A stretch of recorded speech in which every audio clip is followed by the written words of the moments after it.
यात्रा हमारी वो अधूरी है, इसलिए उस यात्रा को पूरा किया जाना चाहिए।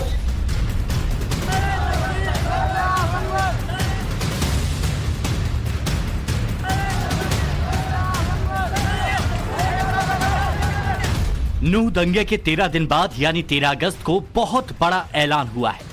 हिंदू महापंचायत का ऐलान ये है कि नूह में एक बार फिर ब्रिज मंडल जलाभिषेक यात्रा निकाली जाएगी और इसके लिए तारीख तय की गई है 28 अगस्त। ये यात्रा किस रूट से निकलेगी, प्रशासन से अनुमति कब ली जाएगी, ये सारी डिटेल आपको बताएंगे।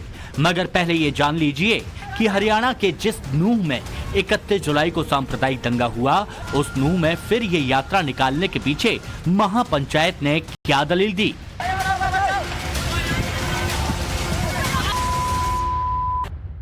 तो हमारे उस धार्मिक संगठनों के साथ ही उन्होंने पंचायत से अनुरोध किया है और पंचायत ने उनकी बात को तहे दिल से स्वीकार कर दिया कि भाई आप यात्रा जो आपका मुहूर्त है उससे यात्रा निकालो, और उन्होंने तय किया है 28 तारीख को हम यात्रा निकालेंगे और उसमें आप सबका सहयोग अवांछित है, सबका सहयोग मांगा। 31 जुलाई को नूह में बवाल हुआ तो पूरे देश में सवाल उठा कि इतनी तादाद में दंगाई कहां से आई। क्या यात्रा पर हमले की साजिश प्री प्लान थी? क्योंकि करीब 7 घंटे तक नूह को अमन के दुश्मनों ने बेचैन कर दिया था। जलाभिषेक यात्रा में शामिल लोगों पर पत्थर बरसाए गए, उन्हें दौड़ा दौड़ा कर पीटा गया।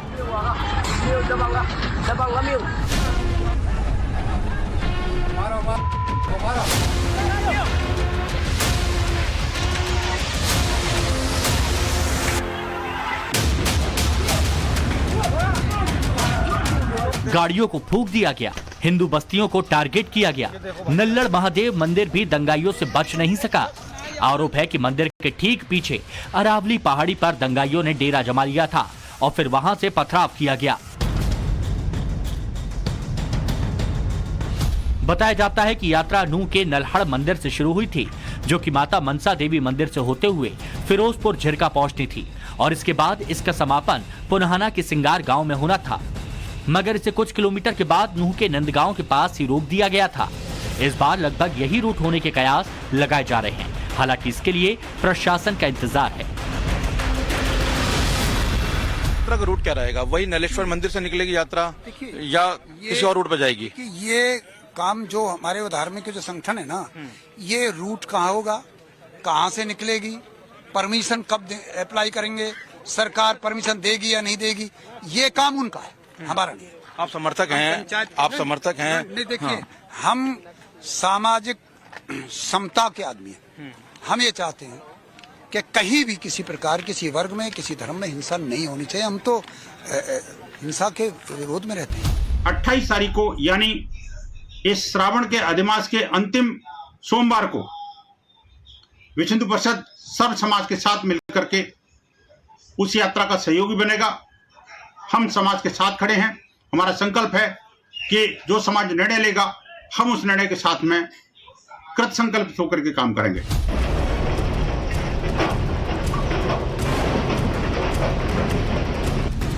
इस बार नूह से यात्रा निकलेगी तो क्या फर्क दिखेगा, ये समझने के लिए आपको कुछ तस्वीरें देखनी जरूरी हैं। जिन घरों से पिछली बार पत्थर बरसाए गए थे वो इस बार खंडहर हो चुके हैं।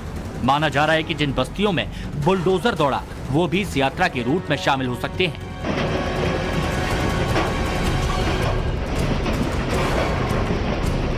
जहां जहां से पत्थर फेंके गए उन तमाम रास्तों से यात्रा को निकाला जा सकता है और सबसे ज्यादा नजरें रहने वाली हैं उस पहाड़ी पर जिसे दंगाइयों ने अपना ठिकाना बना लिया था।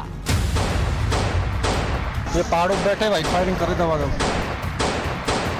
और ये एक भाई हमारे गोली मार दी है, पुलिस प्रशासन ले जाती हुई। ये फायरिंग होती हुई, ये देखो भाई फायरिंग होते हुए, ये पहाड़ों से घेरते हुए। खुफिया विभाग की टीम ने लोकल प्रशासन को वीडियो जो है उसका हवाला दिया था, जिसमें साफ तौर पे देखा जा सकता था कि किस तरीके से कुछ युवक जो हैं वो इन पहाड़ियों पर बाकायदा बारिश में भीग रहे हैं और साथ ही साथ वो बाकायदा एक तरीके से कहा जा सकता है कि धार्मिक नारे लगा रहे हैं। ऐसे में साफ तौर पे ये समझा जा सकता है कि ये जो पहाड़ियां हैं, चूंकि बेहद घनी पहाड़ियां हैं, यहाँ पर छिपकर जिस तरीके के आरोप हैं कि बाकायदा पत्थरबाजी की जा रही थी, बाकायदा यहाँ से फायरिंग तक की जा रही थी। जाहिर तौर पर ये तमाम पहाड़ियां अरावली की ये पहाड़ियां हैं जिससे मंदिर जो है चारों तरफ मंदिर घिरा हुआ है और इन्हीं पहाड़ियों का सहारा उपद्रवी जो है वो लगातार ले रहे हैं।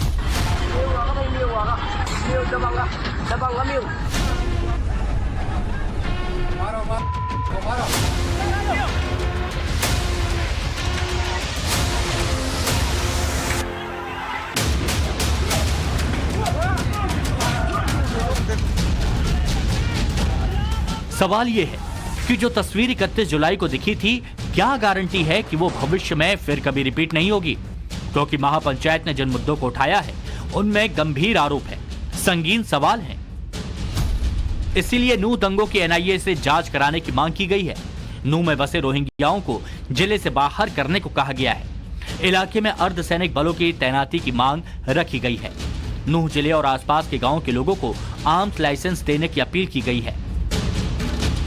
दंगे पर कानून के मुताबिक एक्शन लेने को कहा गया है, जिसमें सबसे बड़ी मांग यह है कि मृतकों के परिजनों को 1 करोड़ रुपए, एक सरकारी नौकरी और घायलों को 50 लाख रुपए सरकारी मदद दी जाएगी। दंगे में जिनका नुकसान हुआ उसका सर्वे करके उचित मुआवजा मिले। जिन्होंने दंगा किया है उनकी पहचान हो और संपत्ति कुर्क की जाए।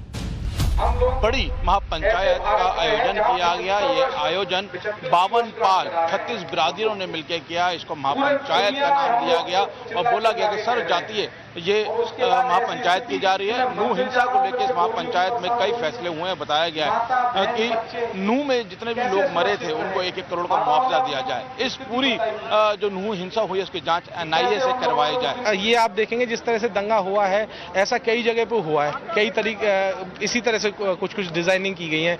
तो यहाँ के लोग तो नहीं है, ये सीधे लोग हैं, इतना तो नहीं हो सकता। तो किसने डिजाइन किया, किसने ये बीज बोया? हम लोग तो गंगा यमुना की तहजीब में रहने वाले लोग हैं। और किसने ये सारी दंगों की प्रोसेस किया? तो वो लोग दोषी आने चाहिए, जो इसके मेन दोषी हैं वो लोग आने चाहिए, उनको सजा मिलनी चाहिए। भारत के संविधान के हिसाब से उनको सजा मिलनी चाहिए।